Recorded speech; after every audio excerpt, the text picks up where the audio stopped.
Hi అండి, నమస్తే. ఎలా ఉన్నారు? అందరూ బాగున్నారా? వెల్కమ్ టు కర్ణాటకలో అందరూ రుచులండి. ఏంటి ఈరోజు నేను కనిపించట్లేదు అనుకుంటున్నారా? ఏమీ లేదండి, ఈరోజు వీడియో తీసేవాళ్ళు లేరు పిల్లలు, అందుకనేసి నేనే తీస్తున్నాను వీడియో. నేను తీస్తాను, మీకు కనిపించలేను కదా, అందుకని కనిపించట్లేదు అనమాట. ఈరోజు మన రెసిపీ వచ్చేసేసి అది సొరకాయ బజ్జీ. సారీ, తోటకూర అనబోతున్నాను. సొరకాయ బజ్జీ. సొరకాయ బజ్జీ ఇంత ముందు కూడా పెట్టాను నేను, కాకపోతే ఇప్పుడు మామిడికాయతో చేస్తున్నాను అనమాట. ఏదో కింద ఇట్లా కొంచెం చింతపండు వేసేదాన్ని, చింతపండు బదులు మామిడికాయ వేసి చేస్తున్నాను.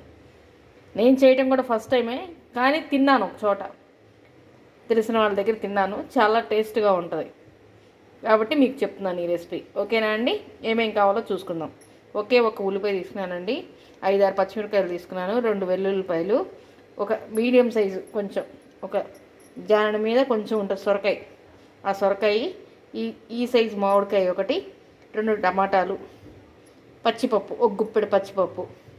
వీటిలన్నిటినీ ఇప్పుడు నేను కుక్కర్లో వేసేస్తున్నానండి. చూడండి,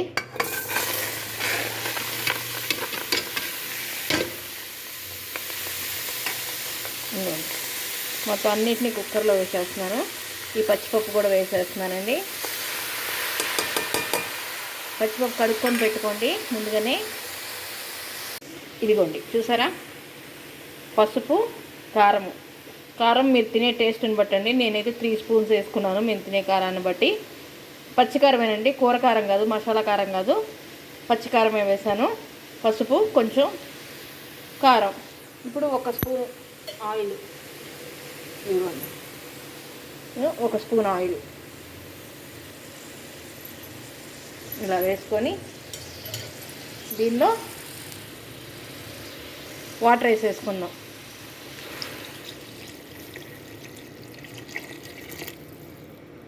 ఒక 2 గ్లాసెస్ వాటర్ వేసేసానండి. 2 గ్లాసెస్ వాటర్ వేసేసి ఒకసారి ఇలా తిప్పేసుకుందాం నీట్గా. ఇదిగోండి, టెంకి కూడా వేసాను చూడండి. పప్పులో వేసుకున్నట్టు టెంకి కూడా వేసుకోవచ్చు, ఏమీ అవ్వదు. టేస్ట్ మాత్రం అదులుద్ది. మామిడికాయలు వచ్చినప్పుడే అన్నీ వండేసుకోవాలండి. మామిడికాయలతో తినేసే కూరలు ఏంటి, పచ్చళ్ళు ఏంటి, అన్ని వంటకాలు చేసేసుకోవాలి, స్వీట్లు కూడా చేసుకోవాలి. మీకు నేను మామిడికాయతో స్వీట్ కూడా చేసి చూపిస్తాను నెక్స్ట్ వీడియోలో. ఓకేనా? చూసారా? ఇలా కలిపేసేసుకొని కుక్కర్ పెట్టేసేసుకొని 3 విజిల్స్. ఇదిగోండి, కుక్కర్ పెట్టేశాను. లేత సొరకాయ అయితే 3 విజిల్స్, కొంచెం ముదురు సొరకాయ అయితే ఒక 5 విజిల్స్ వచ్చేలా పెట్టండి. నేను పెట్టింది లేత సొరకాయ కాబట్టి ఒక 3 విజిల్స్ వస్తే సరిపోతుంది. నేను ఇది అయిపోయాక మీకు మళ్ళీ చూపిస్తానండి. ఇదిగోండి, చూసారా? చక్కగా ఉడికిపోయింది. నేను పైన ఇదిగోండి ఉప్పు కూడా వేసాను, కల్లుప్పు, కరిగిపోయినట్టుంది. మీకు తగినంత ఉప్పు, మీరు తినే కారాన్ని బట్టి ఉప్పు వేసుకోండి. ఇదిగోండి, తాలింపు గింజలు కూడా రెడీగా ఉన్నాయి. పచ్చిపప్పు, మినపప్పు, జీలకర్ర, ఆవాలు, వెల్లుల్లి, ఎండుమిర్చి, అంతే. ఇప్పుడు దీన్ని మెత్తగా మెదిపేసుకుందాం.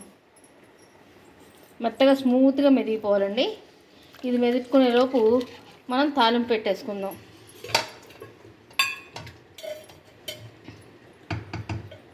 తగినంత ఆయిల్ వేసేసుకొని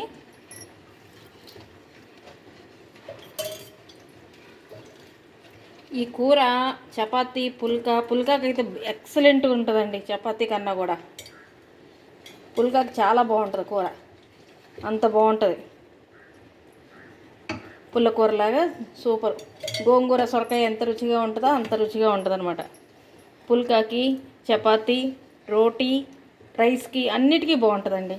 ఇదిగోండి, నూనె వేడైంది, వేసేసుకుందాం తాలింపు గింజలు. తాలింపు గింజలు మాత్రం బాగా వేగాలండి, వేగకపోతే బాగోదు.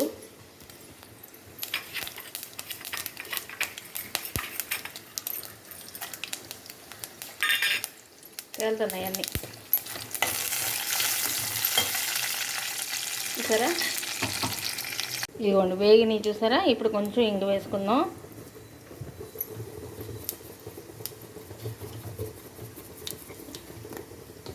దీనిలోనే కొంచెం కరివేపాకు వేసుకుందాం.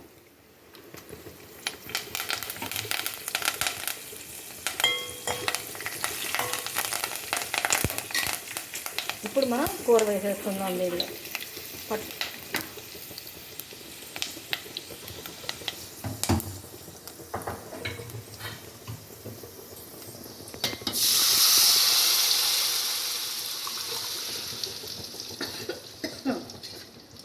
బాగా మెదగాలండి.